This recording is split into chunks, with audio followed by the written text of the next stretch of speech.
নমস্কাৰ বন্ধু বান্ধৱীসকল, আমাৰ ৰাখিব চেনেলটোলৈ আপোনালোকক স্বাগতম জনাইছোঁ। ঘৰত যদি আপোনালোকে এই এটা বস্তু ৰাখে তেনেহ'লে দৰিদ্ৰতা ঘৰৰ পৰা দূৰ হৈ পৰিব আৰু সকলো ক্ষেত্ৰতে আপোনালোকে সফলতা অৰ্জন কৰিব পাৰিব। আহক তেনেহ'লে আজিৰ ভিডিঅ'টোৰ যোগেদি আমি সম্পূৰ্ণভাৱে জানি লওঁ। যদি ভিডিঅ'টো ভাল লাগে লাইক এটা কৰি আমাৰ মনোবল বঢ়াব আৰু আপোনালোকৰ বন্ধুবৰ্গৰ লগত শ্বেয়াৰ কৰি তেওঁলোককো উপকৃত কৰিব। 1 নম্বৰটো শ্ৰীযন্ত্ৰ। এই যন্ত্ৰ ঘৰত ৰখাটো অত্যন্ত শুভ বুলি মনা গৈছে। এই যন্ত্ৰ আপোনালোকে যিকোনো দিনত ঘৰলৈ আনিব পাৰিব আৰু ঘৰত আনি আপোনালোকে সুন্দৰভাৱে স্থাপন কৰিও ৰাখিব পাৰিব, নাইবা আপোনালোকে ঘৰৰ ঈশান কোণৰ বেৰতো লগাই ৰাখিব পাৰিব। ইয়াৰ উপৰিও আপোনালোকে এই শ্ৰীযন্ত্ৰ ঘৰৰ পূজা স্থানতো ৰাখিব পাৰিব। এনে কৰিলে আপোনালোকৰ ঘৰত ধন সম্পত্তি বৃদ্ধি পাবলৈ ধৰিব, ঘৰত সমৃদ্ধি বৃদ্ধি পাব আৰু সৌভাগ্যতাও বৃদ্ধি পাবলৈ ধৰিব। ঘৰৰ পূব বা উত্তৰ দিশত যদি এই শ্ৰীযন্ত্ৰ লগায় তেনেহ'লে আপোনালোকৰ ঘৰত শুভ শক্তিৰ আগমন ঘটিবলৈ ধৰিব। আপোনালোকৰ ঘৰত থকা সকলো বেয়া শক্তি ধ্বংস হৈ পৰিব আৰু আপোনালোকৰ ঘৰলৈ সকলো দেৱ দেৱীৰ আগমন ঘটিবলৈ ধৰিব। পূজাৰ ঘৰত যদি আপোনালোকে এই শ্ৰীযন্ত্ৰ ৰাখিব পাৰে তেনেহ'লে অতিশয় শুভ হ'ব। আপুনি যোনজন ভগৱানক মানে তেওঁৰ পৰম আশীৰ্বাদ আপোনালোকে লাভ কৰিব পাৰিব। 2 নম্বৰটো হ'ল কাঁচৰ মূৰ্তি। আপোনালোকে ঘৰত যদি এটা কাঁচৰ মূৰ্তি আনি স্থাপন কৰিব পাৰে তেনে ক্ষেত্ৰত দেখিবলৈ পাব যে আপোনালোকৰ ঘৰত সুখ সমৃদ্ধি বৃদ্ধি পাবলৈ ধৰিব আৰু সকলো ক্ষেত্ৰতে সফলতা নামি আহিব। ভাগ্যই সকলো ক্ষেত্ৰতে আপোনালোকক সহায় কৰিব আৰু ভৱিষ্যত আপোনালোকৰ উজ্জ্বল হৈ পৰিব।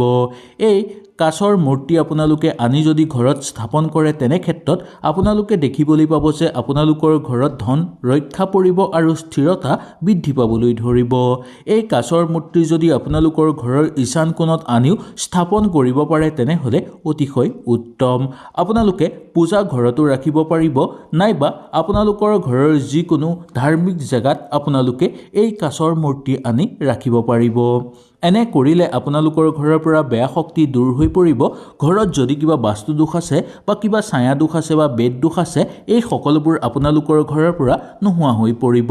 ঘৰত সাক্ষাৎ সকলো দেৱ দেৱীৰ আগমন হ'বলৈ ধৰিব। ঘৰত উন্নতি আপোনাৰ হোৱাৰ লগতে আপোনালোকৰ গোটেই ঘৰৰ মানুহৰ উন্নতি দেখিবলৈ পোৱা যাব। 3 নম্বৰটো তুলসীৰ গছ। ঘৰত এজোপা তুলসী গছ থকাটো অত্যন্ত শুভ বুলি মনা গৈছে। তুলসী গছক সাক্ষাৎ মা লক্ষ্মীৰ প্ৰতীক বুলি মনা যায়। যদি ঘৰৰ তুলসীজোপা আপোনালোকে সুন্দৰভাৱে চোৱা চিতা কৰে আৰু দৈনিক প্ৰতিপালন কৰে তেনেহ'লে মা লক্ষ্মী অতি সোনকালে সন্তুষ্ট হৈ পৰিব আপোনালোকৰ ওপৰত, যাৰ ফলত আপোনালোকৰ ঘৰৰ পৰা দৰিদ্ৰতা দূৰ হৈ পৰিব। ধনৰ আয় মাত্ৰা বৃদ্ধি কৰিবলৈ ধৰিব আৰু ধন সঞ্চয়ো আপোনালোকে সুন্দৰভাৱে কৰিব পাৰিব। শুকান তুলসী কেতিয়াও ঘৰত ৰাখিব নালাগে। সদায় আপোনালোকৰ তুলসীজোপা যে সেউজীয়া হৈ থাকে তাৰ প্ৰতি আপোনালোকে লক্ষ্য ৰাখিব। সদায় তুলসীজোপাৰ গুৰিত পানী নিবেদন কৰিব আৰু সদায় মা লক্ষ্মীক তুলসীজোপাৰ গুৰিত গৈ স্মৰণ কৰিব। এনে কৰিলে সাক্ষাৎ মা লক্ষ্মী আহি আপোনালোকৰ ঘৰত বাস কৰিব আৰু লগতে মা লক্ষ্মীৰ পৰম আশীৰ্বাদ লাভ কৰিব পাৰিব। 4 নম্বৰটো মাটিৰ ধন কলহ। মাটিৰ ধন কলহ ঘৰত অনাটো অত্যন্ত শুভ বুলি মনা গৈছে। এই ধন কলহ ঘৰত স্থাপন কৰাৰ লগে লগে সকলো শুভ শক্তি আপোনালোকৰ ঘৰলৈ আগমন হ'বলৈ ধৰিব আৰু আপোনালোকৰ ঘৰত ধন অহাৰ বাট মুকলি হৈ পৰিব। ধনদেৱী মা লক্ষ্মী সন্তুষ্ট হৈ পৰিব আৰু ধনৰ দেৱতা কুবেৰদেৱ আনন্দিত হৈ পৰিব আৰু দুইজনৰ পৰম আশীৰ্বাদৰ ফলত আপোনালোকৰ ঘৰত ধনে সোণে উপচি পৰিবলৈ ধৰিব। এই মাটিৰ ধন কলহটো আপোনালোকে ঘৰৰ উত্তৰ দিশত ৰাখিব পাৰে। এই দিশত ৰাখিলে আপোনালোকৰ অত্যন্ত শুভ হ'ব। ইয়াৰ ভিতৰত আপোনালোকে হালধি কুমকুম আৰু 1 টকাৰ কইন এটাও ভৰাই ৰাখিব পাৰে।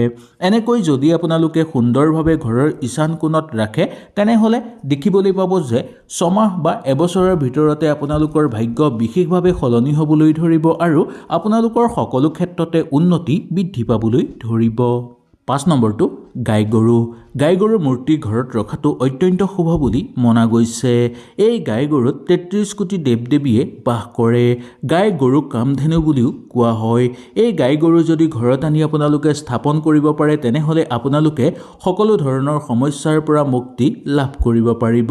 সকলো ধৰণৰ অভাৱৰ পৰা আৰাম লাভ কৰিব। পূজা ঘৰত যদি এই গাই গৰু আনি আপোনালোকে স্থাপন কৰে তেনেহ'লে ঘৰৰ পৰিৱেশ পবিত্ৰ হৈ পৰিব। ঘৰত সুখ শান্তি বৃদ্ধি পাবলৈ ধৰিব।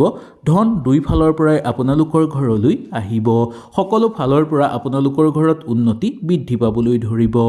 ঘৰত আপোনালোকৰ উন্নতি হ'ব আৰু লগতে ঘৰৰ মানুহো এটাৰ পিছত আনটো উন্নতিৰ দিশত যোৱা দেখিবলৈ পোৱা যাব।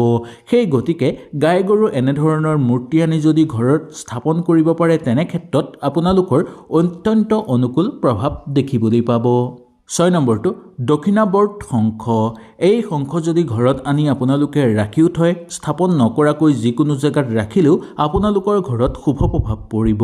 কিন্তু এই শংখ আনি যদি আপোনালোকে ঘৰৰ পূজা স্থানত ৰাখে নাইবা আপোনালোকৰ ঘৰৰ ঈশান কোণত ৰাখিব পাৰে তেনেহ'লে মা লক্ষ্মী আৰু ভগৱান শ্ৰীবিষ্ণুৰ আশীৰ্বাদ লাভ কৰিবলৈ সক্ষম হ'ব, যাৰ ফলত আপোনালোকৰ সকলো মনৰ আশা পূৰ্ণ হৈ পৰিব।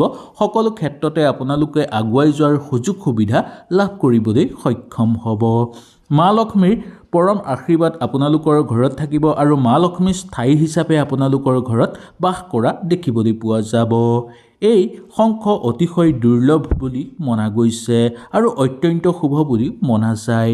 এই শংখ ঘৰত ৰখাৰ লগে লগে সম্পদ বৃদ্ধি পাবলৈ ধৰিব আপোনালোকৰ ঘৰত আৰু নতুন নতুন সুযোগ সুবিধা আপোনালোকৰ ঘৰলৈ নামি আহিব। 7 নম্বৰটো গণেশদেৱৰ মূৰ্তি। গণেশদেৱৰ মূৰ্তি ঘৰত স্থাপন কৰাটো অত্যন্ত শুভ বুলি মনা গৈছে।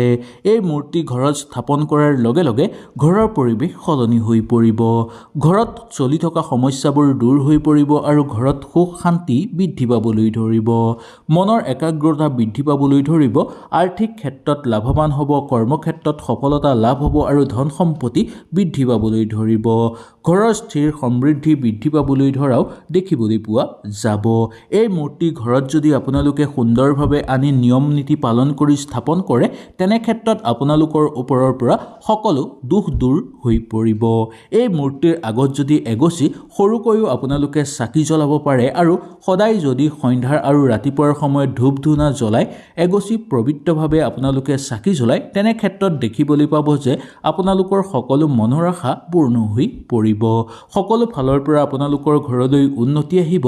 সকলো ক্ষেত্ৰত সফলতা অৰ্জন কৰিব পাৰিব আৰু প্ৰচুৰ পৰিমাণে ঘৰত অৰ্থৰ আগমন হ'বলৈ ধৰিব। ঘৰত যদি আপোনালোকে গোমতী চক্ৰ আনিব পাৰে তেনেহ'লে অত্যন্ত শুভ বুলি মনা গৈছে। গোমতী চক্ৰ হ'ল গোমতী নদীৰ পৰা ওলোৱা শুভ শংখ আৰু গঠনৰ পৰা ওলোৱা পাথৰ, যাক সম্পূৰ্ণভাৱে পবিত্ৰ বুলি মনা যায়। এই গোমতী চক্ৰ আনি যদি ঘৰত আপোনালোকে ৰাখিব পাৰে তেনেহ'লে দেখিবলৈ পাব যে মা লক্ষ্মী অতি সোনকালে আকৰ্ষিত হৈ পৰিব আপোনালোকৰ ঘৰলৈ। ধন সঞ্চয়ৰ ক্ষেত্ৰত আপোনালোকৰ ক্ষমতা বৃদ্ধি পাবলৈ ধৰিব। বেয়া দৃষ্টি দূৰ হ'ব। আপোনালোকৰ ঘৰত থকা বেয়া শক্তি দূৰ হৈ পৰিব। কাম কাজৰ ক্ষেত্ৰত সফলতা আহিব আৰু ব্যৱসায় বাণিজ্যৰ ক্ষেত্ৰত শুভ ফল লাভ কৰিবলৈ সক্ষম হ'ব। এই গোমতী চক্ৰ আনি যদি আপোনালোকে ঘৰত ৰাখিব পাৰে নাইবা আপোনালোকৰ ঘৰৰ পূজা স্থানত ৰাখিব পাৰে তেনেহ'লে আপোনালোকৰ ঘৰৰ পৰা সকলো বাস্তুদোষ দূৰ হৈ পৰিব। সকলো ক্ষেত্ৰতে আপোনালোকৰ শুভ প্ৰভাৱ পৰিবলৈ ধৰিব। কিবা কামলৈ যদি আপোনালোকে আগভাগ লৈ আছে তেনে ক্ষেত্ৰতো আপোনালোকে সুন্দৰভাৱে সেই কামত সফলতা অৰ্জন কৰিব পৰাৰ যোগ দেখিবলৈ পাব। হয়তো এই ভিডিঅ'টোৰ যোগেদি আপোনালোকে সুন্দৰভাৱে বুজি পালে। কিবা অসুবিধা পালে নিশ্চয় মোক তলত কমেণ্ট কৰি জনাব। আপোনালোকৰ সকলো প্ৰশ্নৰ উত্তৰ মই আপোনালোকক দিবলৈ চেষ্টা কৰিম। তেনেহ'লে আজিলৈ নমস্কাৰ।